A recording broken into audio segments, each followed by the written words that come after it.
ทุกคนสัตว์ทุกตนทุกตัวนั่นแหละคนก็คือสัตว์นั่นแหละจะพึ่งแยกออกมาว่าจะของประเสริฐเด้อทุกคนก็เกิดมาเพราะความไม่รู้เพราะว่าอวิชชาเป็นปัจจัยให้เกิดสังขารความไม่รู้คำว่าอวิชชาความไม่รู้เป็นเหตุต่างๆนานาสารพัดให้คิดดีมั่งพูดดีมั่งทำดีมั่งแต่ก็ยึดติดเพราะไม่รู้ถ้าว่าทำดีก็ติดดีอยากให้คนย่อแล้วก็ฟังผลตอบแทนในการทำดีก็เลยเวียนว่ายตายเกิดเพราะว่ายังมีความหวังอปุญญาภิสังขารคิดชั่วคิดเลวพูดเลวทำเลวเมื่อความเห็นแก่ตัวมันเกิดขึ้นหน้ามียศถาบรรดาศักดิ์และอำนาจหรือบางที่ก็เกิดเพราะความโมโหต่างๆบ่มียศกระสร้างขาคนก็ได้ปนจี้ในทั้งนั้นคนที่มียศถาบรรดาศักดิ์ทำบาปไปมากกว่ายาวนานกว่าเพราะว่ามีตำแหน่งมีอำนาจเรียกว่าอปุญญาภิสังขารเนยชาภิสังขารมีความเข้าใจผิดคิดว่าทำบุญคิดไปในทางที่ดีทำดีบุญตัวนี้สิส่งให้ไปเกิดที่ดีกระถูกแต่ว่าเมื่อเบิดอายุของบุญเมื่อเบิดอายุของสิ่งที่กระทำไปแล้วก็ต้องกลับลงมาเกิดใหม่แหละเอื่นว่าเนยชาภิสังขารมีความเข้าใจผิดคิดว่าถ้าได้เกิดพรหมโลกก็สิเป็นอมตะจังซี่คิดว่าจะได้เกิดเป็นเทวดาที่สุขสบายเป็นจังซี่เรียกว่าวิชาเป็นปัจจัยมาเกิดสังขารเป็นปัจจัยมาเกิดวิญญาณเมื่อมีความคิดทั้งดีและไม่ดีย่อมมีอารมณ์ที่พอใจมั่งไม่พอใจมั่งทั้งสองอารมณ์นี้คือความเข้าใจผิดคิดว่าถูกมั่งผิดมั่งก็แล้วแต่สิคิดตัวนี้แหละเมื่อความคิดทั้งสามอย่างปุญญาภิสังขารอปุญญาภิสังขารเนยชาภิสังขารเป็นเหตุเป็นปัจจัยให้เกิดวิญญาณหมายถึงรับรู้ความรู้สึกที่พอใจมั่งไม่พอใจมั่งบางอย่างก็เป็นความรู้สึกที่คิดแล้วก็ว่างบ่มีอารมณ์ว่าทั้งพอใจและไม่พอใจไม่เกิดขึ้นนั่นแหละวิญญาณจึงเป็นเหตุเป็นปัจจัยให้มันเกิดนามรูปก็หมายถึงเวทนาสัญญาสังขารวิญญาณนามเหมือนกับเมื่อมีนามแล้วมีจุดหมายหรือมีอารมณ์ความยินดีพอใจแล้วเป็นเหตุเป็นปัจจัยไปเกิดในเป็นรูปเป็นร่างต่างๆสารพัดบางที่ก็เป็นคนมั่งเป็นเทวดามั่งเป็นสัตว์เดรัจฉานมั่งเป็นเปรตมั่งเป็นสัตว์นรกมั่งสิ่งเหล่านี้นั่นแหละจึงนามรูปเป็นปัจจัยให้มันเกิดอายตนะเมื่อมันไปเกิดมีรูปร่างตัวตนขึ้นมาแล้วก็มีตาหูจมูกลิ้นกายใจนั่นเองหรืออายตนะตาหูจมูกลิ้นกายใจในคำว่าอายตนะก็มีทั้งนอกทั้งในก็คือตาหูจมูกลิ้นกายใจไอ้รูปรสกลิ่นเสียงไอ้บ่แม่นแม่นนั่นแหละรูปกับตานั่นแหละรูปรสกลิ่นเสียงสัมผัสอารมณ์ความรู้สึกอันเกิดจากตาจากหูจากจมูกจากลิ้นจากกายจากใจล้วนแล้วมีจากอดีตในรูปในรสในกลิ่นในเสียงในตาในหูจมูกลิ้นกายใจอดีต30เป็นอดีต36คนเฮาก็มาจากอดีตคำว่า36มาจากตาหูจมูกลิ้นกายใจรูปรสกลิ่นเสียงสัมผัสอารมณ์ในความรู้สึกแล้วก็มาบวกของอดีตอีกเลยเป็น36คนเฮาก็คิดมาจากอดีตพุ่งตรงไปข้างหน้าคืออนาคตเองจะเป็นต่อมาก็คิดลืมในปัจจุบัน36ก็ได้เป็น108ได้เป็นตัณหา108นี่เองอันก็เกิดจากอาจตนะนี่เองอาจตนะ ที่คนเขียนไว้พวกเฮาเข้าใจแค่ว่ามี12แต่ว่าคำว่า12กับตาหูจมูกลิ้นกายใจรูปรสกลิ่นเสียงสัมผัสและอารมณ์ความรู้สึกเป็น12มันบ่นอกและในบัดนี้แบ่งออกไปทั้งพุ่นแบ่งออกไปโดยอดีตมั่งโดยอนาคตมั่งโดยปัจจุบันมั่ง12 3ก็เป็น36คนบ่ตาหูจมูกลิ้นกายใจรูปรสกลิ่นเสียงสัมผัสอารมณ์แล้วก็แบ่งไปหาอดีตอีก12นี่แบ่งไปอดีต12นี่แบ่งไปอนาคต12นี่แบ่งไปเป็นปัจจุบันหรือ36นั่นแหละหลังจาก ตาหูจมูกลิ้นกายมันสัมผัสแล้วมันกระทบแล้วมันมีความรู้สึกแล้วมันก็เกิดเป็นเวทนาเป็นความรู้สึกมันก็ความรู้สึกเกิดจากความพอใจในตาในหูในจมูกในลิ้นในกายในใจความรู้สึกพอใจในพอใจในรูปในรสในกลิ่นในเสียงในสัมผัสในอารมณ์นี่เข้าใจว่าเราแล้วนี่ไม่พอใจก็เหมือนกันไม่พอใจด้วยตาด้วยหูด้วยจมูกด้วยกายไม่พอใจด้วยรูปรสกลิ่นเสียงที่ได้มาที่ได้สัมผัสที่ได้เห็นที่ได้กินที่ได้รู้รสนั่นแหละไม่พอใจจังหวะมันเกิดเวทนาก็เป็นเวทนาสามความว่าพอใจหรือสุขเวทนาพอใจในรูปในรสในกลิ่นในเสียงสัมผัสอารมณ์ความรู้สึกไม่พอใจในรูปในรสในกลิ่นในเสียงสัมผัสอารมณ์ความรู้สึกแล้วก็หรือทำจิตเป็นกลางเพราะว่ากลางเนี่ยบ่ท่านได้กระทบซื่อได้นี่คิดแล้วก็เฉยเห็นแล้วก็เฉยได้ยินแล้วก็เฉยว่าเห็นรูปเห็นรสได้กลิ่นได้เสียงสัมผัสอารมณ์ความรู้สึกเป็นกลางที่ว่าพอใจบ่พอใจกับบ่ท่านได้บอกได้ธรรมดาแค่นั้นแหละเนี่ยว่าเป็นอุเบกขาเวทนาสามเวทนาก็เป็นปัจจัยเกิดตัณหาตัวความพอใจในตัณหานี่เป็นความพอใจในรูปในรสในกลิ่นในเสียงเหมือนเดิมมันบ่แต่ไม่พอใจกับรูปรสกลิ่นเสียงมันเกิดเป็นวิภวะตัณหานี่แหละตัณหาสามพอใจก็เป็นสุขเวทนาเหมือนบ่ล่ะไม่พอใจเป็นทุกขเวทนาแต่ก็อุเบกขาก็เป็นเฉยๆในรูปรสกลิ่นเสียงเหมือนเดิมสั่นตัณหาจึงเป็นปัจจัยมาเกิดอุปทานแปลว่าความยึดมั่นถือมั่นอุปทาน อุปทานมีสี่อย่างว่ามันมีตัณหาแล้วมีความอยากแล้วมันบ่ความอยากต้องเกิดมาจากความอยากให้เป็นหรือความยึดมั่นถือมั่นหรือว่ามีทิฏฐุปาทานเอาความเห็นตัวเองเป็นใหญ่มีศีลพัตตุปาทานจากสิ่งที่ได้ยินได้ฟังได้รู้ได้เห็นได้เป็นมามีกามุปาทานตามความพอใจแห่งตนและอัตตวัตถุปาทานอารมณ์ความรู้สึกอุปทานสี่อุปทานจึงเป็นปัจจัยบังเกิดอย่างภพมันบอกภพกับมีกามาภพรูปภพและอรูปภพแล้วแต่ความคิดปรุงแต่งไปในอุปทานนั่นแหละความคิดแต่ว่าเป็นกามาภพมีสวรรค์หกสันนี่แต่ก็มีมนุษย์และสัตว์เดรัจฉานลงไปสู่นรกทั้ง8ที่ว่ากามาภพถ้ารูปภพเดก็มีความพอใจในรูปฌานหรือทรงฌานตายต้องการเฉพาะความสงบเข้าสมาธิทั้งสิ้นนะก็เลยพอใจเฉพาะความสงบพวกหนึ่งสิบ่ออกเดินปัญญานั่นแหละจึงว่ากามจึงเป็นคำว่าภพมี3กามาภพรูปภพและอรูปภพพพอใจในความว่างๆเลื่อนอรูปมันเมื่อมีภพแล้วก็มีชาติการเกิดมันบ่นั่นแหละที่จริงแล้วบ่ได้แยกกันทีละซาๆเด้เกิดปุ๊บพร้อมกันเลยเด้นี่ก็จะว่านี่ปึ๊บพร้อมกันน่ะเห็นปั๊บสั่งปั๊บนี่แหละมันเกิดเราได้นั่นก็จะว่าที่ว่าเห็นปั๊บสั่งปั๊บเลยนี่เห็นปุ๊บมักปุ๊บเลยเห็นปุ๊บเฉยๆอยู่ก็เกิดขึ้นกันเด้นั่นน่ะเหมือนกับเป็นความหลงอันนึงที่คลุ้มไว้เนี่ยจังหวะว่าคนเฮามันเกิดเพราะว่าความไม่รู้ยึดมั่นถือมั่นในสิ่งที่ตัวเองกระทำยึดมั่นถือมั่นในสิ่งตัวเองอยากให้เป็นแบบนี้ก็เลยยกตัวอย่างดึงออกจากคำว่าดึงอุปทาน4นั่นแหละมาให้พวกเฮาได้เห็นง่ายๆคนเฮาก็เอาความเห็นเจ้าของล่ะเป็นไงกูคิดอันใดนี่ถูกเบิดแล้วก็อยากให้คนอื่นยอมรับความคิดของกูพอกูได้ยินมาแบบนี้ได้ฟังมาแบบนี้ได้เป็นมาแบบนี้ได้เห็นมาแบบนี้สัมผัสมาแบบนี้รู้สึกมาแบบนี้เลยอุปทาน4นั่นแหละทิฏฐุปาทานศีลพัตตุปาทานกามุปาทานนั่นยินดีพอใจในรูปรสกลิ่นเสียงได้ล่ะกามุปาทานตามถ้ารูปร่างลักษณะท่าทางต้องแบบนี้รูปรสชาติต้องแบบนี้กลิ่นต้องกลิ่นแบบนี้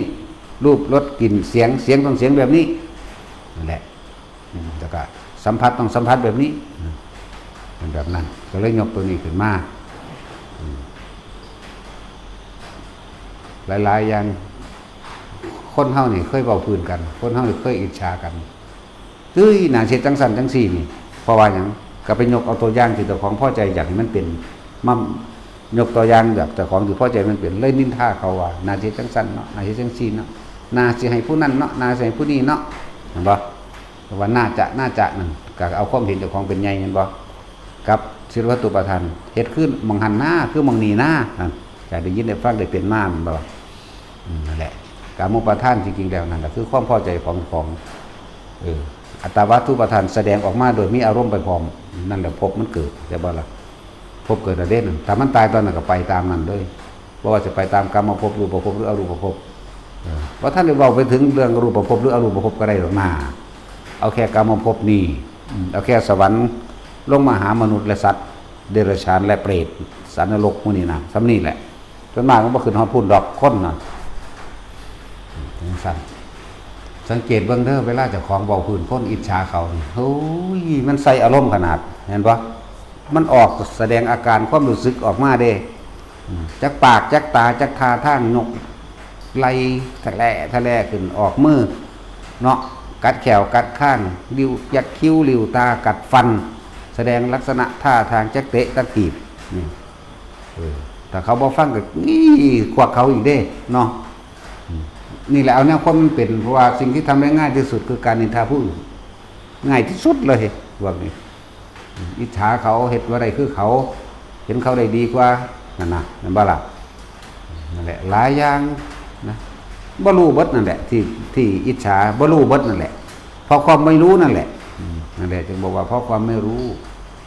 จึงคิดปรุงแต่งไปต่างๆนานาจึงมีสังขารเพราะความไม่รู้จึงมีวิญญาณเพราะความไม่รู้จึงมีนามรูปเพราะความไม่รู้จึงมีอายตนะเพราะความไม่รู้จึงมีปัสสะเพราะความไม่รู้จึงมีเวทนาเพราะความไม่รู้จึงมีตัณหาเพราะความไม่รู้จึงมีอุปาทานเพราะความไม่รู้จึงมีภพเพราะความไม่รู้นั่นแหละจึงเกิดจากว่านี่แหละเพราะความไม่รู้ก็เลยเอ่ยว่าอวิชชาแปลว่าความไม่รู้คนทางมันก็หมุนเวียนว่าอยู่แค่นี่แหละบัดนี้ มีเหตุมีปัจจัยมากจากสิ่งใดเรียกว่ากิเลสวัฏกรรมวัฏวิบากวัฏกิเลสวัฏนี่หมายถึงว่ากองการกิเลสทั้งหมดในความที่เราอยากได้บ้านรถที่ดินเห็นป่ะบ้านรถที่ดินเงินทองยศถาบรรดาศักดิ์อำนาจสิ่งต่างๆนั่นแหละนี่เอิ้นว่ากองการกิเลสนี่ 1,500 อย่างก็ไปคิดเอาตัวมันหลายคักปานน่ะเฮาก็ไล่บ่เบิดได้ 1,500 อย่างนี่เอิ้นว่ากองกิเลสนี่ 1,500 บาทเมื่อมีความอยากได้แล้วมันบ่กรรมวัฏมีการกระทำแสวงหาปรุงแต่งแสวงหาและพยายามกระทำไปให้ได้มาเห็นบ่บัดนี้กรรมมันสิสำเร็จตอนมันเป็นกรรมวัฏนี่เด้กรรมสำเร็จด้วยมโนกรรมแม่นบ่จิตเจตนาหรือมโนกรรมคือการคิดแล้วก็มีอารมณ์เอาง่ายๆว่าจะได้ผัวจะได้เมียแบบใดมีอารมณ์นั่นแหละมีอารมณ์พอใจหรือจะได้สัตว์เลี้ยงอย่างสิก็มีอารมณ์พอใจว่ามันงามมันจังสั่นจังซี่มันปรุงไปได้มันนึกไปได้เนาะจังสั่นแหละกิเลสวัฏกรรมวัฏในขณะที่เป็นกรรมวัฏมโนกรรมสำเร็จแล้วนี่อารมณ์แล้วนี่วิบากวัฏเกิดขึ้นคือพอใจกับไม่พอใจนี่ครับมีเอาบัตรได้เสร็จสำเร็จโดยวัตถุพร้อมได้นี่คิดออกบ่เวลาเขาอยากได้รถนี่เขาสินึกปรุงแต่งอันนั้นก็งามอันนี้ก็งามแม่นบ่มีอารมณ์พอใจได้บัดนี้บัดนี้อันความรู้สึกเอิ้นว่าวิบากวัฏมันอยากฮ้อนใจมันฮ้อนมันอยากได้เนาะนั่นแหละวิบากวัฏนี่ขนาดว่าท่านได้กระทำสำเร็จโดยรูปธรรมด้วยนี่สั้นๆแหละจังว่าหลายๆอย่างที่บอกเฮาบ่ทันได้เข้าใจความเร็วความไวของความคิดความไวของมันไวขนาดนั้นเวลาคุยกันเรื่องในกระสางที่มีอารมณ์นั่นแหละพบเกิดเข้าใจบ่ล่ะเหลืออย่างเดียวยังไม่ตายจากชาตินี้ไปสู่ชาตินี้ซื่อๆเด้มันไวขนาดเด้ที่ว่าปฏิจจสมุปบาท12อย่างเหตุและปัจจัยทั้งหลายให้สัตว์ทั้งหลายเวียนว่ายตายเกิดอวิชชาเป็นปัจจัยมันเกิดสังขารเป็นปัจจัยเกิดวิญญาณเป็นปัจจัยเกิดนามรูปเป็นปัจจัยเกิดยตนะผัสสะเป็นปัจจัยเกิดเวทนาตัณหาเป็นปัจจัยเกิดอุปาทานเป็นปัจจัยเกิดภพเป็นปัจจัยเกิดชาติ เป็นปัจจัยมาเกิดชรามรณะนี่เอื่นว่า12หรือว่าปัจจัยการ12หรือปฏิจจสมุปบาทเหตุและปัจจัยทั้งหลายให้สัตว์เวียนว่ายตายเกิด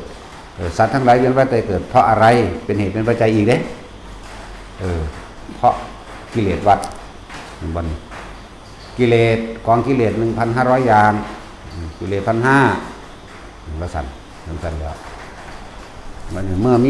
มีความอยากได้ในกองวัตถุสภาววัตถุเหล่านั้นแล้วคนก็เป็นสภาววัตถุสัตว์ก็เป็นสภาววัตถุเป็นกองการที่เฮาอยากได้นั่นแหละกรรมวัฏเกิดคือจิตเจตนาหรือมโนกรรมคิดนึกปรุงแต่งไปวาดภาพจินตนาการไปมันบ่เบาเรื่องผู้สาวผู้เบาผัวกับเมียนี่ตะกี้มันอยากได้กันนั่นน่ะมันวาดภาพจินตนาการไปแล้วนั่นบ่มโนภาพไปแล้วนั่นแก้ผ้ากันแล้วมันบ่สัตว์ทั้งสั้นแล้วเดี๋ยวอีหยังเล่าร้อนมันใจบ่แม่นบ่วิบากวัดวิบากของจิตบัดนี้ความรู้สึกที่มันเกิดอารมณ์เราร้อนกระวนกระวายในความอยากได้คิดถึงห่วงใยอะไรถ้าบ่ได้ดังใจเด้โมโหบ่ทั้งสั้นแหละนี่เรียกว่าโทษของกิเลสวัฏกิเลสกรรมวิบากกิเลสกรรมและวิบากถ้าเฮาบ่มีพระพุทธเจ้านี่เฮาบ่รู้จักวิธีสิมาดับทุกข์เฮาบ่มีวิธีที่จะออกจากความคิดนึกปรุงแต่งความบ่รู้ในความคิดเห็นเจ้าของที่พาเวียนว่ายตายเกิดเด้เฮาสิบ่รู้อีหยังเลยนั่นแหละจังว่าเฮาเห็นคุณค่าของพระพุทธเจ้ามหาศาลสูงสุดบ่มีหยังเทียบแล้วนะที่พระพุทธเจ้านำวิธีการต่างๆออกจากความไม่รู้ออกจากความคิดนึกปรุงแต่งให้เข้าสู่ทางสัมมาและพ้นออกจากความอยากตัณหาอุปาทานนี้ได้บัดนี้เฮามาเทียบบัดนี้ให้นัยยะให้ข้อคิดกิเลสคือกองกิเลส 1,500 อย่างบัดนี้กรรมวัฏนี่ความคิดนึกปรุงแต่งทั้งหลายนี่เอายังแก้กันถ้ามันเป็นครูของมันอยู่แล้ววิบากเอายังแก้กันกิเลสวัฏแก้ด้วยทานวัฏเข้าใจบ่ล่ะอันนั้นก็ของกูอันนี้ก็ของกูแม่นบ่ก็ต้องแก้ด้วยทานกรรมเด้แก้ด้วยหยังแก้ด้วยศีลต้องคิดนึกปรุงแต่งทานศีลวิบากเด้แก้ด้วยหยังภาวนามยปัญญาคือว่าทานศีลภาวนาทานตามธรรมดาแล้วเฮานี่เข้าของเครื่องใส่มีที่อยู่อาศัยมีผ้าห่มมียารักษาโรคจังซี่เฮาทานเอาไปแก้ความอยากได้ในกองการกิเลสอันนี้กิเลส1,500 อย่างนี่เอาไปแก้แล้วสิ่งที่เฮามีอยู่นั่นบัดนี้เฮาสิแก้หรือเฮาสิผูกต่อเด้อเฮาทานอาหารทานข้าวทานเงินทานอิหยังท่านเงินก็แปลว่าอยู่ในความหมายคือปัจจัย4เลยรวบรวมในเครื่องอำนวยความสะดวกก็รวบรวมอยู่ในเงินในที่ดินในบ้านเรือนหรือที่อยู่อาศัยอันเป็นวิหารในยารักษาโรคในเครื่องอำนวยความสะดวกในผ้าห่มผ้าเครื่องตกแต่งประดับร่างกายต่างๆกันร้อนกันหนาวมั่งพวกนี้เพิ่นก็เลยให้เอาท่านแก้กิเลส 1,500 อย่างนั้นบัดนี้เฮาสิท่านเพิ่มทุกข์หรือเฮาสิท่านเพื่อให้ดับทุกข์ท่านเพิ่มทุกข์กับท่านดับทุกข์ท่านเพิ่มทุกข์เอาใส่ซองสลอย 1,000 แล้วก็คิดนึกแลกเปลี่ยนขอสาธุผู้ขาถูกหวยมั่งผู้ขาได้จังสันจังสีมั่งสารพัดนี่เรียกว่าท่านเพิ่มทุกข์เลยเอาอันความอยากเอาตัณหาเอามโนนึกของตรงไปเพิ่มเข้าไปในกองการกิเลสอีกเรียกว่าอะไรเรียกว่าท่านเพิ่มทุกข์บ่ได้มันท่านดับทุกข์พวกนี้สั้นเอาท่านเป็นเครื่องตัดกองการกิเลสที่อยากได้เอาศีลเป็นเครื่องตัดกองการกรรมคือการกระทำของเองเอาภาวนามยปัญญาเป็นการยุดยั้งคิดในการพิจารณาให้เห็นความจริงวิบากวัฏวิบากนี่หมายถึงว่าสิ่งที่เรากระทำแล้วเพื่อให้ได้รับผลกระทำสิ่งใด ย่อมได้รับผลเช่นนั้นปลูกพืชเช่นใดหว่านพืชเช่นไรย่อมได้รับผลเช่นนั้น เรียกว่าวิบากหมายถึงเขาต้องมารับสิ่งที่เขากระทำไว้เด้ใจว่าระบาดนั่นแหละคนถึงมีแนวแก้ให้เฮา เฮาจากใดอันนั้นอันนี้เป็นสันนิษฐานในความจากใดในกิเลส1,500 อย่างนั้นคำว่ากรรมกรรมวัฏการกระทำมีการฆ่ามั่งลักมั่งมันบ่มีการฆ่าปล้นจี้ฆ่าลักบังคับฆ่าข่มขืนข่มเหงโกหกให้เขาเสียชีวิตและทรัพย์สินดื่มสุราไม่อะไรทั้งหลายให้ขาดสติเนี่ยก็เลยเอาตัวศีลนี่ไปแก้ตัวกรรมวัฏแก้เพื่อเสียวิบากวัฏมันตัดทอดลงมันหยุดลงวิบากหมายถึงว่าสิ่งที่ตัวเองกระทำแล้วต้องได้รับผลของกรรมนั้นสืบไปนั่นแหละบัดนี้เขาสิแก้ด้วยวิธีใดทานก็อย่าหวังผลในทานอย่ามีจิตผูกพันในผลแห่งทานอย่ามุ่งการสมในความอยากได้อยากดีอยากมีอยากเป็นเขาไปยึดมันถือมันในความอยากได้ดีไม่เป็นเข้าใจว่าจะเป็นความสุขอันสูงสุดจึงมีการลักกันบนกีการขาก็เลยเหตุแบบนั้นมากไปทานโดยไม่หวังผลในทานเดความอยากได้มันก็ลดหน่อยถอยลงต่ออยากได้ความการกิเลสบางทีคิดถึงคำว่าศีลเป็นยังคือให้รักษาฆ่าสัตว์ลักทรัพย์ประพฤติผิดในกรรมบังคับข่มเหงขืนใจเขาแล้วก็โกหกให้ผู้ใดผู้หนึ่งเสียอยู่ในทรัพย์สินทั้งคนและสัตว์ก็ต่อมาก็เป็นดื่มสุราและไม่อะไรเครื่องดองของมึนเมาทำให้ขาดสติการยั้งคิดทั้งสั้นมันก็เลยว่าบัดนี้เฮาย้อนขึ้นมาหาตัวเองก็รักตัวเองเหมือนกันไม่อยากให้คนอื่นมาฆ่าตัวเองมารักของตนเองมาข่มขืนใจตนเองข่มขืนใจข่มขืนกายมาโกหกตัวเองเสียชีวิตและทรัพย์สินแล้วก็ไม่ให้คนม่อมเมาเขาก็อยากให้ผู้ใดม่อมเมาเหมือนกันเราก็จะทำเช่นนั้นเหมือนกันทานจึงแก้กองการกิเลสศีลจึงแก้กรรมวัฏกรรมคือจิตเจตนาคือมโนกรรมถ้าเฮาทานไม่หวังผลในทานความอยากได้ต่างๆนานาก็ถูกยุดยั้งไว้หรือหายไปเลยบอกอย่างอีกทานชนิดที่ว่าไม่หวังผลในทานแล้วจิตเป็นกลางจิตไม่มีที่ตั้งในกองการกิเลสที่จะได้อีกต่อไปเรียกเป็นกลางวันนี้เมื่อท่านแล้วก็มีการรักษาศีลในตนเองคือการไม่ทำร้ายเบียดเบียนไม่ผู้ใดเสียชีวิตได้ทรัพย์สินนั่นบ่เมื่อมีท่านแล้วท่านแล้วก็มีรักษาศีลแล้วเพราะว่ารู้ในวิบากที่ตัวเองจะต้องรับนั่นบ่ก็เลยมีการภาวนามัจจปัญญาภาวนาเนี่ยคือการหยุดยั้งคิดเข้าใจมั้ยหยุดยั้งคิดเพื่อให้อยู่กับตัวเองหรือให้เกิดความรู้สึกที่เป็นอุเบกขาหรือกลางๆว่างๆแล้วจะใคร่ควรพิจารณาถึงโอ้กูนี่เป็นธาตุของกองกิเลสทั้งหลายนอกจึงมีการกระทำกรรมไปต่างๆนานาสารพัดแล้วสุดท้ายกูก็ต้องมารับกรรมที่กูกระทำแต่ว่าอะไรเดินว่าภาวนาเพื่อให้เกิดปัญญาเรียกภาวนามยปัญญาเมื่อเฮาหยุดยั้งทำจิตให้มันเป็นอุเบกขาได้เฮาก็สิเห็นความคิดของเฮานั่นแหละคิดนึกปรุงแต่งไปเรื่อยๆโอ้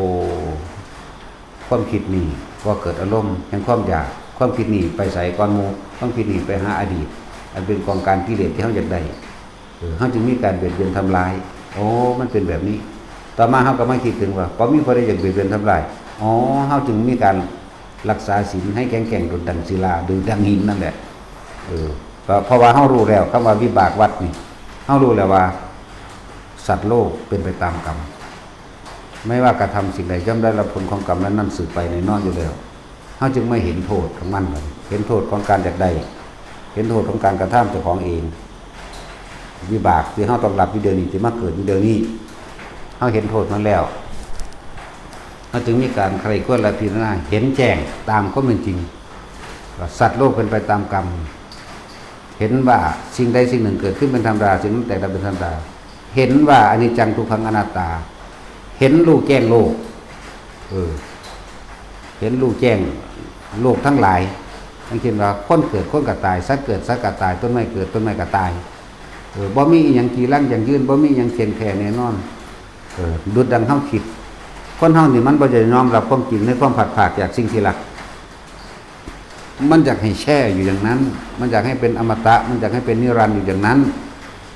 คือผัวกับเมียจังสิก็บ่อยากผัดผากกันตอนมันมักกันเนาะ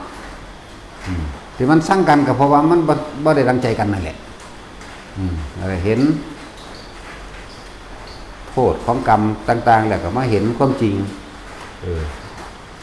ว่าสิ่งใดที่เฮาได้มานี่ว่าเฮาได้ลดมานี่เฮาบ่อยากให้มันเก่าเฮาบ่อยากให้มันห่าง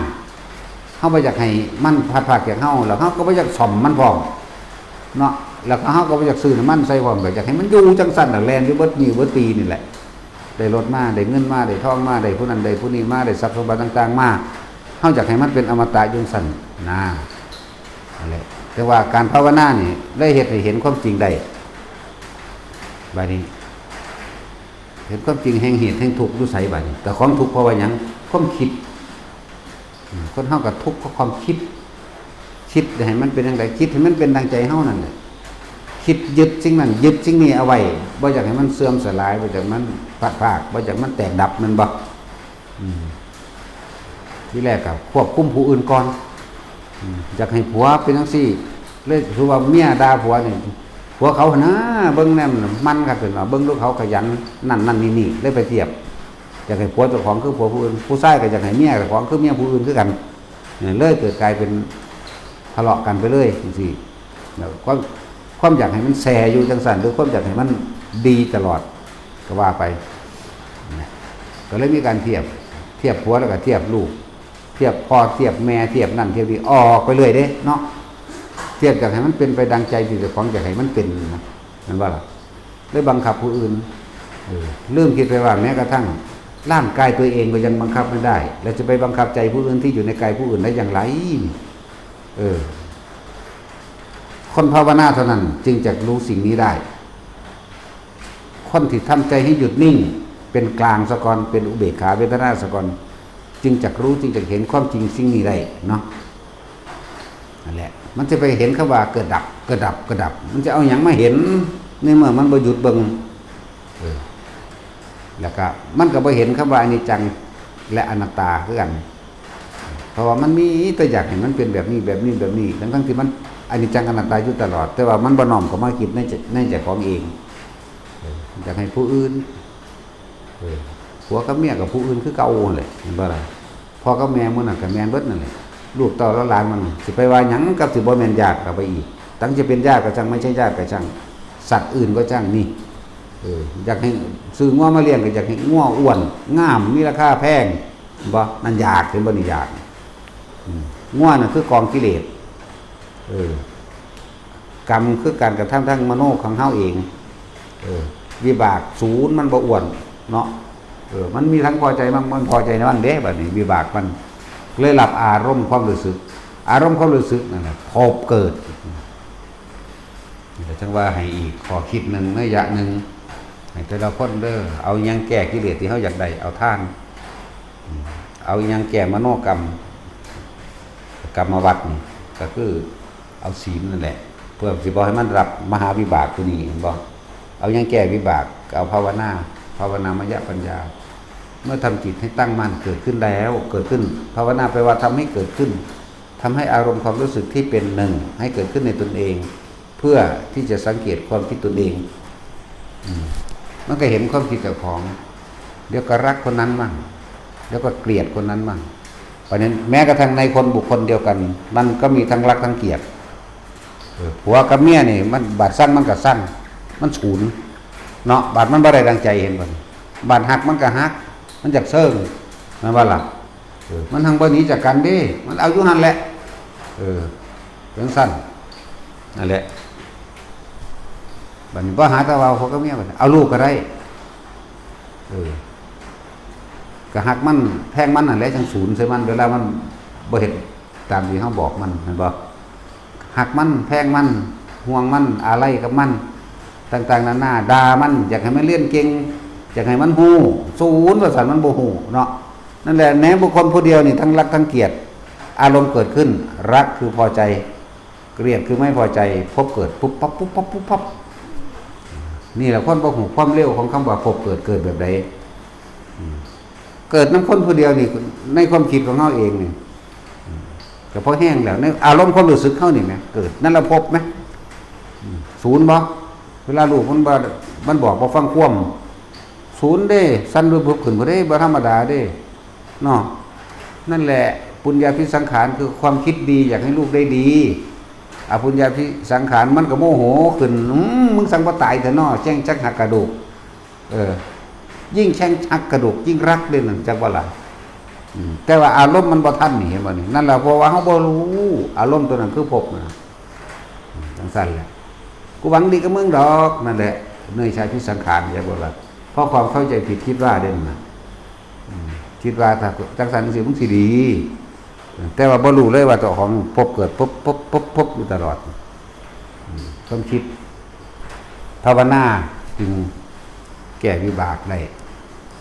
เพราะมันวิบากหมายถึงสิ่งที่เฮาคิดไปแล้วแล้วก็มีอารมณ์ความรู้สึกพอใจไม่พอใจบาดนี้เฮามาภาวนาเฮาตั้งมั่นคือว่าจิตเป็นอุเบกขาซะก่อนมันเป็นอุเบกขาแล้วเขาก็เริ่มเข้าใจแล้วก็จะเริ่มเห็นความจริงนั่นตนเองสุขหรือทุกข์ไม่มีใคร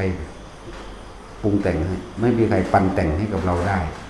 ไม่มีใครเอาให้กับเราได้ล้วนแล้วแต่เกิดจากความคิดของเราเองนี่เพราะว่าสุขก็โอ้ก็ไปยึดเอาแบบนี้ทุกข์ก็โอ้เขาไปยึดสุขนั่นเองที่เราจะว่าบุคคลทั้งหลายทุกข์เพราะความสุขนั่นแหละเห็นบ้าล่ะเป็นสัตว์บุคคลทั้งหลายเป็นทุกข์ เพราะว่าปรารถนาความสุขแต่ความสุขจริงๆในการเกิดบ่มีเด้คำเดียวที่พระเจ้าเทศนาสะเทือนเลยนี่แม้การเกิดก็เป็นทุกข์เกิดเป็นอะไรก็ตามสุขแห่งความเกิดย่อมไม่มีทุกเท่านั้นที่เกิดขึ้นทุกเท่านั้นที่ดับไปทุกเท่านั้นที่เกิดขึ้นทุกเท่านั้นที่ดับไปบ่มีคำว่าสุขเข้ามาปนเลยเกิดเป็นหยังกะทุกข์เด้เขาเกิดเป็นคนแท้ๆเขาก็จะมากูทุกข์คักเดี๋ยวสัตว์เดรัจฉานเนี่ยว่าทุกข์บอกเดี๋ยวที่มาของสัตว์เดรัจฉานแต่ละชนิดมาจากไสมาจากความเข้าใจผิดคิดว่าของเราเองนี่แหละคิดดีมั่งแล้วก็ติดดีเพราะมันดีไปโดยธรรมเด้คนส่วนมากน่ะดีเพราะว่าได้ยศธรรมดาศักดิ์ถือว่าดีเพราะว่าเฮ็ดไปค้าขายได้กำไรหรือโกงได้กำไรถือว่าคิดดีเด้นั่นดีคนมันเป็นดีทำเด้คนละอย่างกันเด้อนั่นแหละงัวมาจากไสควายมาจากไสสร้างมาจากไสเป็ดไก่ปูปลามาจากไสนกมาจากไสแม่นบ่ล่ะปวกมาจากไสขี้เช็ดแมงงอดมาจากไสคนคักๆได้นั่นก็ดีนั่นแหละเพราะความไม่รู้ในความอยากได้เรียกว่ากิเลสวัฏมันหมุนในความอยากได้นั่นอยากได้นี่เงินทองช้างม้าวัวควายดินบ้านรถหมู่พวกอยากได้แบบนี้สัตว์เลี้ยงต่างๆนานาสารพัดไล่ไปที่อยากได้หยังจึงเรียกว่ากิเลสวัฏมันหมุนอยู่ในกองการกิเลส 1,500 อย่างกามวัฏยังภาคของมันก็จิตมโนวิญญาณจิตของจิตมโนของเฮาเองนึกอยากได้ก็สิดีเด้นั่นน่ะนึกแล้วก็มีการกระทำมีการแสวงหามีการได้มาก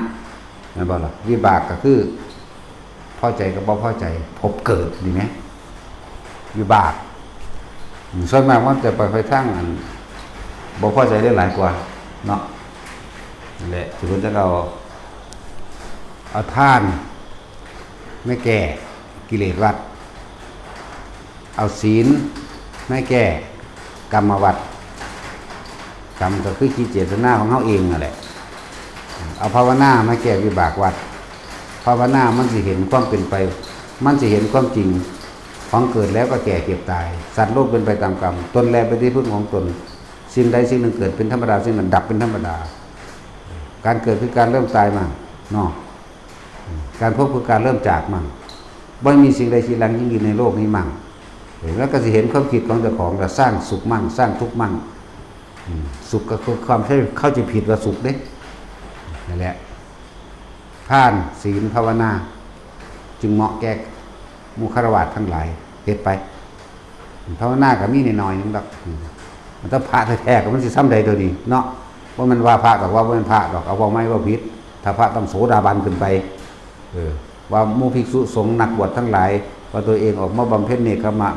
เรียบร้อยแล้วมันก็สิภาวนาบ่ล่ะเห็นบ่ล่ะทั้งสั้นแล้วมันสิเห็นบ่ล่ะถ้ามันบ่ภาวนานั่นแหละแต่ว่ามันเป็นอย่างที่เพิ่นแยบค่ายเพิ่นแยบย่นแล้วมันเป็นของที่เข้าใจยากคักเรื่องความคิดเข้าใจยากเรื่องคนเฮามันทุกข์จากความคิดพระเกิดพระตายมันเข้าใจยากคักมันเข้าใจยากเลยว่าธรรมดาเด้อันเดี๋ยวก็สิไปว่าหยังเรื่องสวรรค์มีอยู่บ่นรกมีอยู่บ่ถ้าเว้าเรื่องบาปเรื่องบุญขึ้นมาอุ้ยแต่งนิทานขึ้นมามันบ่ล่ะมันเป็นเรื่องที่ต้องใส่ความอดทนหรือบ่ต้องอดทนพุ่นล่ะจังสิสามารถนำธรรมะนำความจริงในการเวียนว่ายตายเกิดของมนุษย์สัตว์ออกมาแสดงได้คุณของพระพุทธเจ้าจึงเป็นคุณที่บ่มีแนวเทียบใดอัปปมาโนพุทโธคุณของพระพุทธเจ้าหาที่สูตรฐานที่ประมาณไม่ได้ไม่มีสิ่งใดเปรียบเทียบไปได้อัปปมาโนธัมโมนี่ความจริงทั้งหลายที่พวกเฮานั้นหาประมาณบ่ได้เหมือนกันในความจริงนั่นแหละพระพุทธเจ้าเป็นผู้เป็นคนพบคนพอสิ่งที่มีอยู่แล้วคือธรรมความจริงที่มีอยู่แล้วไม่ได้เลือกชนชาติศาสนาใดๆทั้งสิ้นเลยไม่ได้เลือกสัตว์ไม่ได้เลือกคนไม่ได้เลือกประเทศนั้นประเทศนี้ไม่ได้เลือกศาสนาบ่มีแต่ที่เว้าเรื่องอันธรรมนี่เป็นสิ่งที่เกิดมาพร้อมกับคนเกิดแล้วแก่เก็บตายนี่นะศาสนาใดมันบ่เกิดแก่เก็บตายนั่นน่ะเห็นบ่ล่ะมันเกิดแก่เก็บตายก็งัวควายก็เกิดแก่เก็บตายหมาก็เกิดแก่เก็บตายนกก็เกิดแก่สัตว์ก็เกิดแก่เก็บตายเหมือนกันมั้ยเดรัจฉานมั้ยเนาะมันได้ใช้ชื่อว่าสัตว์ในศาสนาพุทธบ่จังสิเกิดแก่เก็บตายมันบ่อูฐมันบ่เกิดแก่เก็บตายบ่อยู่อันต่างประเทศไปเลยเนาะเนี่ยก็เหมือนกันนี่แหละธรรมจึงเป็นของครูโลกเป็นอยู่ในตัวของคนทุกคนแล้วในสัตว์ทุกตัวแล้วนะ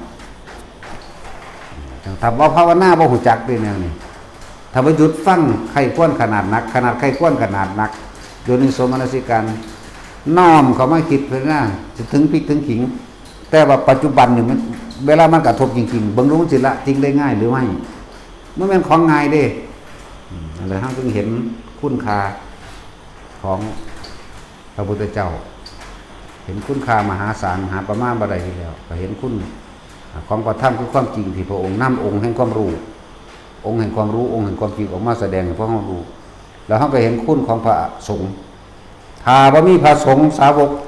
เป็นผู้สืบต่อมาบ่มีผู้รักษาหนังสือพระไตรปิฎกบ่มีผู้ใดห่มผ้าเหลืองโกนหัวให้เฮาเบิ่งเฮาสิไปเอาตัวอย่างนำไผเอาเฮาจึงเห็นว่าพระพุทธพระธรรมพระสงฆ์จึงเป็นเดียวกันเป็นอันหนึงอันเดียวกันเลยถ้ามีแต่พุทธะก็เป็นปัจเจกพุทธะรู้เฉพาะตนหนีไปซ้ำบ่ได้สนใครกูบ่สอนใครถึงสิเป็นเนื้อนาบุญเป็นบุญญาเขตอันมหาศาลก็สร้างขอให้ฆ่าคนก็ขอได้ไหมเนาะแต่ว่าคันขอต้องการทำเอาเองเด้บ่แม่นขอเพียงให้มึงไปฆ่าเดี๋ยวนี้เด้สังเกตเพิ่งองคุลิมานท่านเนื้อเจ้าของเองสมัยเป็นควายเนาะด้วยอานิสงส์แห่งการเนื้อข้าพเจ้าถ้าตกกับมือ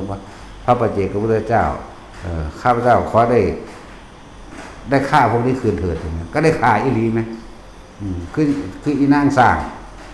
กิจมานาวิกาขอเอาเงาบัวกับเอาเงาบัวแล้วก็น้ำผึ้ง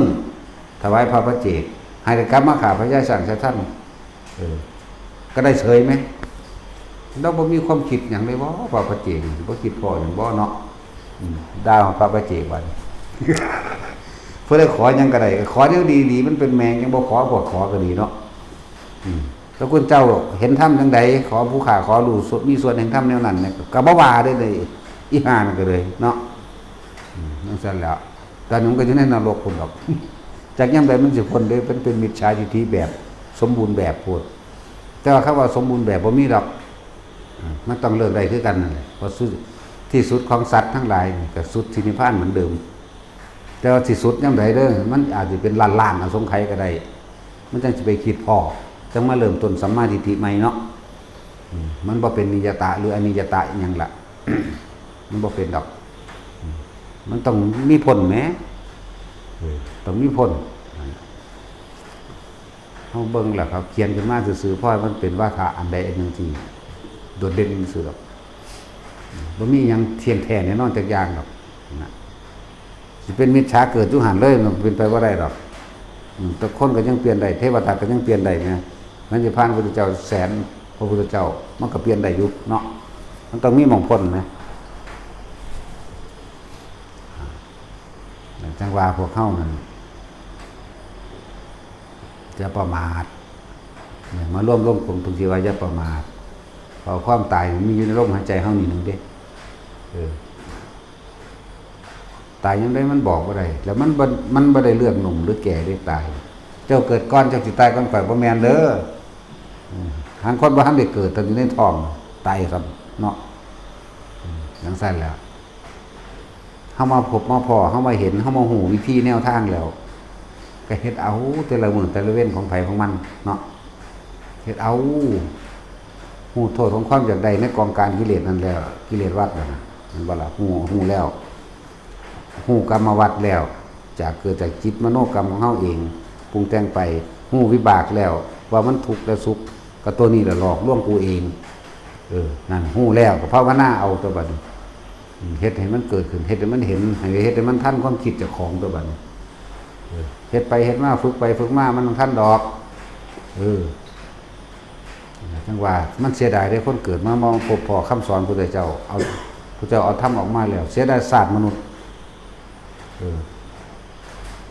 ผ่านไปซื่อๆนี่บ่ได้ต่างจากสัตว์ได้คนหากินนั่นไก่มีพาลูกมันเคี่ยกินคำมากกว่าบินขึ้นห้างขึ้นก้อนมันตื่นเช้ามามันก็ลงหาเคี่ยกินใหม่กินหมดกินแม่งต่างๆกินข้าวหรือกินยังสิพืชพันธุ์ธัญญาหารกินใดมันก็กินไปเด้คนก็คือกันตื่นเช้ามาปลุกกันลูกแม่นอนตายแมงยังอยู่นี่แท้อีห่านี่บักห่านี่เห็นว่าทางบ้านเมืองเขาไปฮอดไสแล้วมึงจะไม่ขี้ข้านมึงซี่บ่นะคือกันล่ะกับไก่จังซั่นล่ะหากินไปคำมากกับเขาก็มานอนแต่ว่าคนมันหนักกว่าไก่ก็สัตว์แต่ว่าสัตว์ก็มาจากคนไก่ก็มาจากคนหมูหมาเป็ดหอยแข้งมาแล่งผู้ใส่เดือนก็มาจากคนปวกก็มาจากคนกิ้งกือนี่น้อยดำๆก็มาจากคนตัวดำๆมีแถบไล่ๆเนาะกิ้งกือใหญ่ก็มีกิ้งกือน้อยก็มีสุแบบอรรถพยาธิก็มาจากคนเด้บ่แม่นมันอยู่ในใส่คนเด้หมายถึงจิตของคนที่ทำสังเสริฐะได้พวกนี้บ่ฮู้จักบุญจักบาปบ่จักคุณจักอีหยังเลยเลวมหาเลวเรียกว่าอัปปมาโนเลวเลวหาที่สุดบ่ได้เลวหาประมาณบ่ได้พวกนี้ถึงสัตว์พวกเฮามาพอแล้วพวกเฮาก็เฮ็ดเอาเพื่อมันเฮ็ดให้กันบ่ได้ไหมเนี่ยมันบ่เอาหยังมันบ่เอาความสงบให้กันได้มันเอาบุญเอาบาปเอาหยังเอาหรือรับความรู้สึกในความเจ็บปวดให้กันบ่ได้นะเฮ็ดเอาเจ้าของเฮ็ดมาเอาเองเจ็บปวดเอาเองอยู่แล้วเนาะแหละว่าเอาท่านเพิ่นถึงมีวิธีอันแยบคายกว่าสิเข้าใจได้แต่ละคนเนาะมันจึงมีคำว่าทานจึงมีคำว่าศีลเด้อจึงมีคำว่าเนกขมะหรือภาวนานั่นแหละมันถึงมีคำว่าปัญญานี่มึงทานศีลเนกขมะปัญญาวิริยะถ้าเข้าใจรู้แจ้งเราได้ท่านอย่าเพิ่มทุกข์ด้วยการหวังผลในทานด้วยกันอย่ามีจิตผูกพันในผลในทานอย่ามุ่งการสังสมในสิ่งอันเป็นลามกทำอันลามกความจริงอันลามกคำว่าทำอันลามกก็เลยความจริงอันลามกเพราะพวกท่านอะไรจะตกเป็นทาสของสิ่งที่พวกท่านปรารถนาจะทำอาศักดิ์เงินทองความร่ำรวยความเป็นเจ้าฟ้ามหากษัตริย์ความเป็นผู้มีอำนาจนี่พวกท่านทั้งหลายเป็นทาสไม่ใช่เป็นเจ้าของก็ฮู้แล้วว่าท่านต้องไม่หวังผลในทานไม่มีจิตความในผลในทานไม่มุ่งความสังสมใดๆทั้งสิ้นบ่มีความปรารถนาอีกท่านตัวนี้จึงเป็นท่านที่ทำให้ผลทุกข์ไม่ใช่ทานเพิ่มทุกข์ ศีลหูละเหมือนมีท่านแล้วเข้าใจแล้วศีลหมายถึงการไม่เบียดเบียนทำร้ายผู้ใดผู้หนึ่งชีวิตและทรัพย์สินทั้งมนุษย์และอมนุษย์เฮาก็อยู่สบายตัวเห็นบ่ล่ะเฮาบ่ได้กังวลว่าผู้ใดสิมาตามเอาของที่รักมาปล้นมาฆ่ามาหรือไปกระทำผิดใดๆมาโกหกเขามาหรือเสียสติบ้าใบตอนเมาเหล้านั่นนี่เฮาบ่ฮู้ว่าเฮาไปสร้างเรื่องหยังไว้เฮาบ่ได้กังวลกับมันบัดนี้จังซี่แล้วจังว่าเฮาก็รักษาจิตหน้าเฮาก็รักษาจิตเฮาก็รักษามโนกรรมของเฮาเองโดยการรักษาศีลนั่นเองมันบอกย่อๆว่าศีลนั่นซั่นแหละทานมีแล้วบ่หวังผลในทานดับทุกข์ศีลมีแล้วไม่ไปเบียดเบียนทำร้ายใครความเป็นอยู่ในปกติชีวิตของเฮาไม่ได้กังวลไม่ได้ร้อนก็เป็นบุญขึ้นมาแล้วบัดนี้ก็ภาวนาเพื่อที่จะเทียบเพื่อที่จะแก้เพื่อที่จะเห็นความรู้สึกนึกคิดของตัวเองในความเข้าไปยึดมั่นในความที่เข้าไปถอนก็เห็นปัญญาก็เห็นโลกตามความเป็นจริงแล้วสัตว์โลกเป็นไปตามกรรมสัตว์ทั้งหลายเกิดเท่าไหร่ตายเท่านั้นตนแลเป็นที่พึ่งของตนเห็นว่าโลกนี้สุดท้ายแล้วก็ต้องแตกดับเนี่ยเห็นความจริงหลายๆอย่างอื่นหมายความจริงโลกุตตรสัจจะโลกุตตรสัจจะเห็นความจริงสัตว์โลกเกิดแบบนี้สัตว์โลกบ่เกิดแบบนี้อยู่ในโลกแบบนี้นั่นแหละบัดนี้ปัญญามันก็หูแจ้งดีแล้วมันก็เหลือแต่ความเพียรพยายามของเจ้าของเองได้บัดนี้เรียกว่าทานศีลเนคขมะปัญญาวิริยะคือความเพียรพยายามในความเพียรพยายามก็ต้องมีความอดความทนคือขันติบ่วิริยะขันติมีสัจจะกับตัวเองซื่อสัตย์กับตัวเองซื่อสัตย์กับผู้อื่นพร้อมมีสัจจะ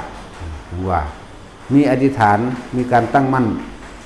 มีการตั้งใจมุ่งมั่นสู่จุดหมายที่ตัวเองปรารถนาด้วยการกระทำของตนนั่นแหละมีอธิษฐานมีเมตตาก็ใส่ชีวิต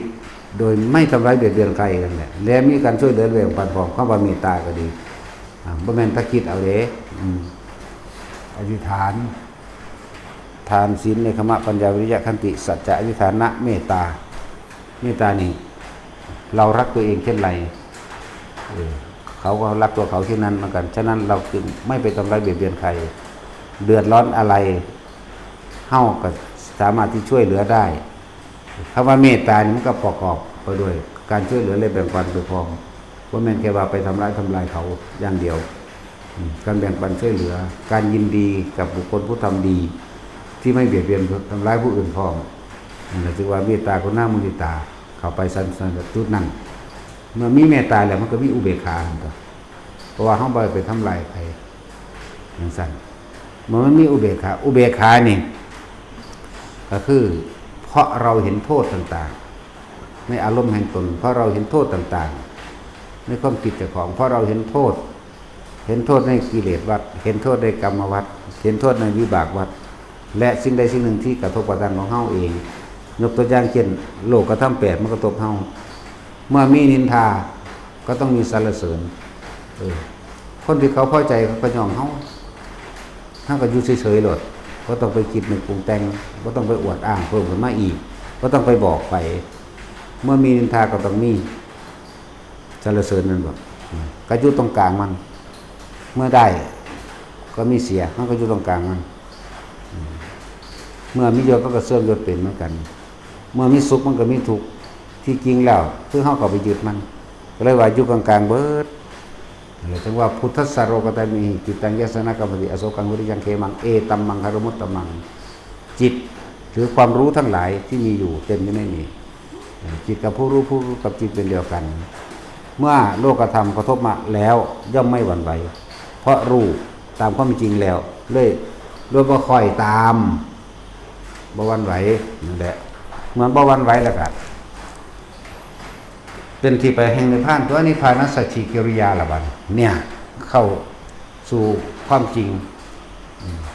กิจญาณสัจจญาณมันก็เห็นของมันนั่นตัวบัดบ่เข้าใจดอกถ้าว่ากิจญาณบ่เนาะกิจที่พึงกระทำน่ะอันเราได้รู้แล้วได้ทำกิจนี้ถูกต้องตรงตามความจริงแล้วสัจจญาณก็ กิจญาณสัจญาณมันก็พ้นออกได้ทั้งตัวบัดกิจจะสัจจะมันก็มานำกันนั่นแหละมันต่อของต่อเนื่องกันกิจญาณสัจญาณเพราะว่าเฮาเห็นตามความจริงแล้วเฮาก็เรื่องบ่หวั่นไหวกับมันนี่แหละคำว่าเกิดบ่มีคำว่าสุขเกิดเป็นอะไรก็ตามมีแต่ทุกข์เท่านั้นที่เกิดขึ้นทุกข์เท่านั้นที่ดับไปทุกข์เท่านั้นที่เกิดขึ้นทุกข์เท่านั้นที่ดับไปเวียนอยู่เพราะซ้ำนี่นึงเด้แล้วมองสิบ่ทุกข์เลยมีแต่นิพพานนั่นท่ะเพราะสั่นเพิ่นสิเว้าไว้บ่นิพพานังปรมังสุขังแสดงว่าบ่มีทุกข์เลยความดับกิเลสตัณหาและอุปาทานการหยุดคิดปรุงแต่งในความอยากได้ดีมีเป็นทั้งหลายเป็นสุขอย่างยิ่งอย่างยิ่งเริ่มนิพพานังปรมังสุขังเนาะนั่นแหละไม่บอกคักปานนี้แล้วก็เฮ็ดเอาตัวเนาะบ่เฮ็ดก็สร้างเด้อมังเฮ็ดมันอยู่ไสมังกระทำเอาเองก็ลมหายใจเจ้าของเด้อซั่นมันสอนแนวเดียวเด้อนี่ตะกี้เฮาสอนหลายแนวอยู่มันพากันเป็นบ้าเป็นบอดไปหรือเศร้าสอนแนวอื่นมันบ่ฟังกว้างปานใดมันจะไปตะมันแต่เห็นผีเห็นเปรตเอ้ยเว้ากันอยู่หั่นแหละบัดนี้แล้วก็กลายเป็นผู้วิเศษเอาไปมาเลยหาสแกนกรรมผู้อื่นไปแล้วบัดนี้ทางบ่สแกนกรรมเจ้าของเนาะมันสแกนหูดากกูนี่มันวายเลยโอ้ยจะสแกนยังกับผู้อื่นเดี๋ยวนี้เนาะเลยกลายเป็นผู้วิเศษมันกลายเป็นผู้ทำนายทายทักเป็นหมอดูมันนั่นแหละกลายเป็นผู้ตรวจสอบนั่นนี่ไปสแกนมันแหละหลายอย่างที่เพิ่นพากันเป็นบ้าเลยกลายเป็นไปยึดติดอยู่ในอดีตมั่งอนาคตปรุงแต่งเอาเองคิดเอาเองมั่งสารพัดเศร้า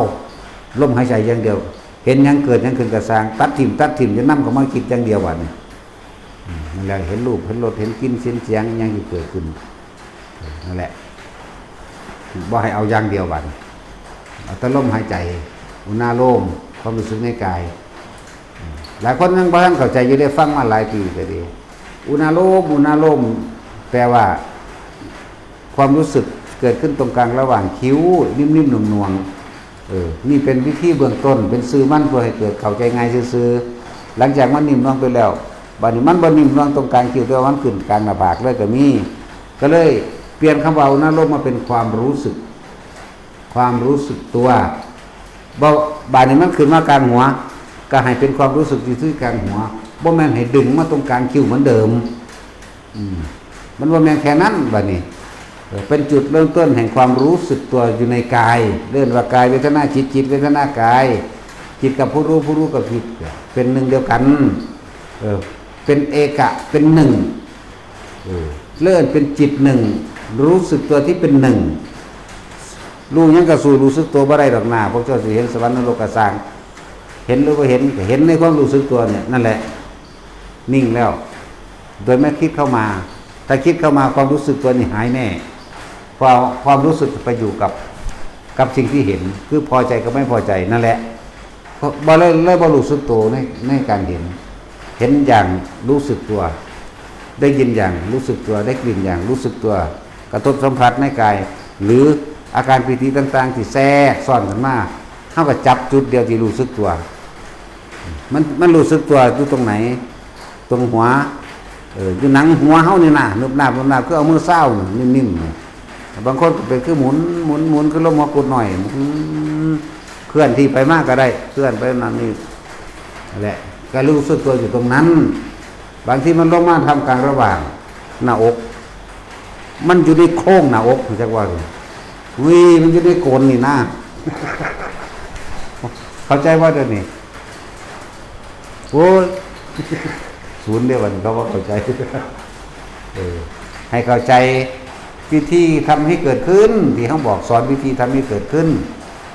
คือเขาทองสุดพูน55 26 30 27เอาแสดงวิธีทำด้วยก็เอา5บวกกันเท่านี้ข้างเห็นไหมอันนี้เขาสอนให้เริ่มต้นได้ตั้งพี่นะเป็นวิธีทำให้เกิดขึ้นบนแมนภาวนาเด้อจะได้ภาวนาเอาเด้อบนมาซ้ำนี้เอาละเอียดออกปานนี่ขนขิ้งลุกแนวใดน้ำตาออกแนวใดขนหัวลุกแนวใดบอกได้ว่าตัวอันตัวเนี้ยปานนั่นแหละนั่นแหละแล้วก็วิธีว่างค้นคิดจาก รูปรสกลิ่นเสียงอันเกิดจากการสมาธิอำนาจสมาธิเมื่อจิตมันตั้งมั่นดีแล้ว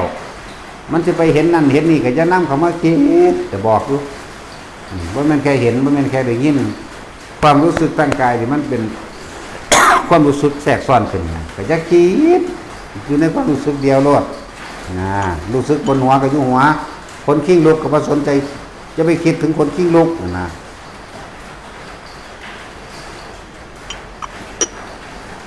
ด่าคนหลายมันข้อแห่งเนาะแต่ถึงด่าคนก็รู้เรื่องแล้วด่าหมาอันสิรู้บ่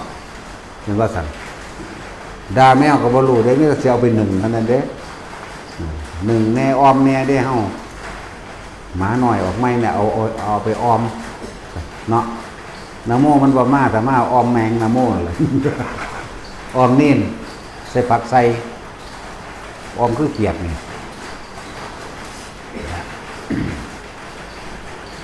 จังว่าแก้กันกิเลสวัดกองกิเลสทั้งหลายแก้ด้วยทานกรรมวัดหมายถึงการกระทำทั้งจิตเจตนาโดยมโนกรรมของเฮาเองแก้ด้วยศีลเพิ่นสิบ่ได้ลำบากใจเพราะเฮาบ่ไปทำลายเบียดเบียนผู้ใดสิสมศีลวิบากวัดแก้ด้วยภาวนามันจะเฮ็ดให้จิตตั้งมั่นทำความรู้สึกให้เกิดขึ้นในตนเองเป็นเหตุให้เกิดปัญญาคือความรู้แจ้งจริงๆตามความเป็นจริงของโลกทั้งสั้นนี่แล้วกำเนิดเดรัจฉานมาจากไสก็มาจากคนสัตว์นรกมาจากไสก็มาจากคนการกระทำของคนการกระทำจิตเจตนาคือการกระทำหรือมโนคือพอเข้านึกไปนั่นแหละ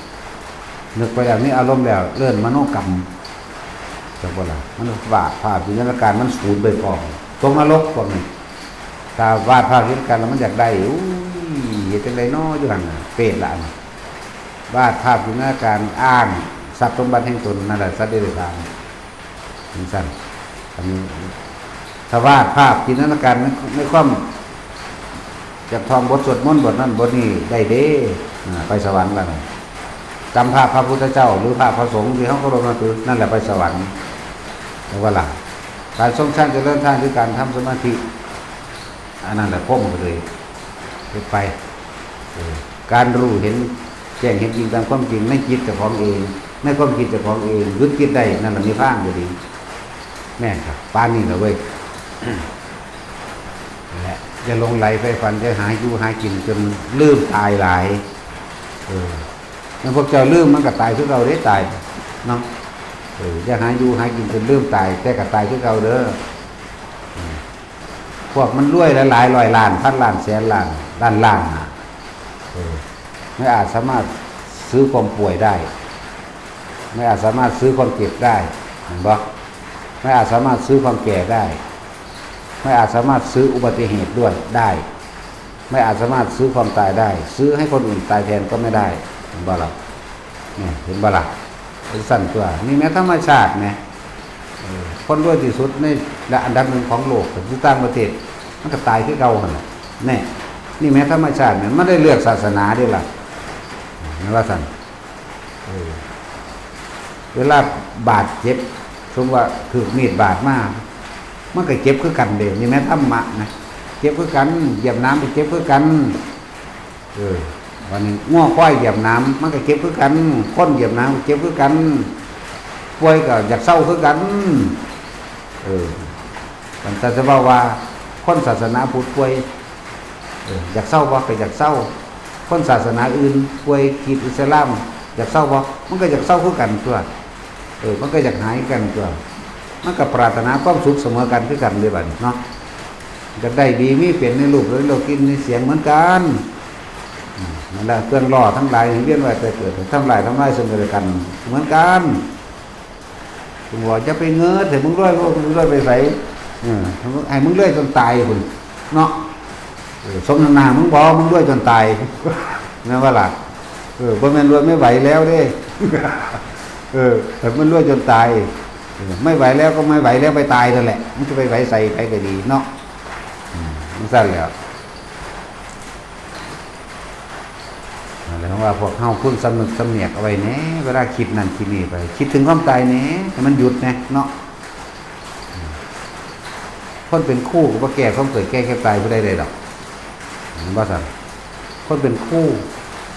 ก็บ่เฮ็ดให้ผู้อื่นอยู่ดีมีสุขได้ดอกมันก็เฮ็ดกับตัวมันเองน่ะแถมสั่นตัวมันเองก็ว่าอยู่ดีมีสุขนั่นน่ะทุกข์แม่งคือเก่าล่ะคนเป็นทนายก็ออกกฎหมายให้เกิดแก้ความเกิดแก้เจ็บตายหรือแก้อุบัติเหตุได้ดอกเนาะมีดฟันหัวเข่าคือเก่าแบบทนายกันเลย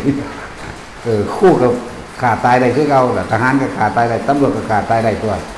เป็นหยังก็ขาตายได้เบิดตัวนั่นว่าสัตว์เป็นหยังก็ป่วยแมงเบิดน่ะไผก็เลยเนาะเป็นหยังก็ตายคือเก่าแหละมันก็เก็บท้องปวดหัวเป็นคือกันนั่นแหละเนาะ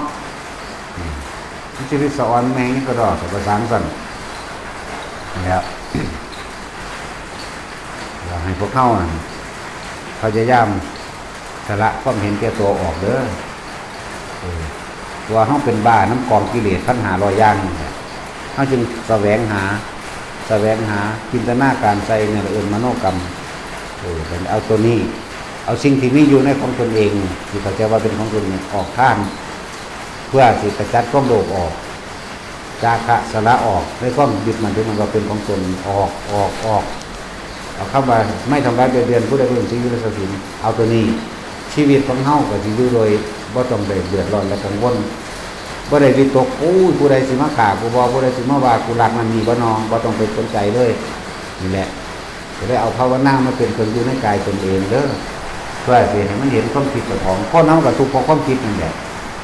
ม่านผู้มีฤทธิ์บักหลายก็มูเลยกับความคิดเจ้าของบ่มันผู้อื่นเด้ไม่มีอะไรจะร้ายเท่ากับตัวเองเด้อคนที่ร้ายที่สุดคนที่อันตรายที่สุดคือตัวเราเองอย่าให้จึงว่าบ่ได้ย่านใครได้ในโลกนี่นอกจากเจ้าของเองเนาะย่านไปฆ่าเขานี่แล้วฆ่าเขาต้องเป็นไงวะนี่วิบากกรรมกับเจ้าของรับเองคือเขาไหมเนาะไปฆ่าไปลักไปปล้นไปจี้ไปหยังกับเขานั่นแหละ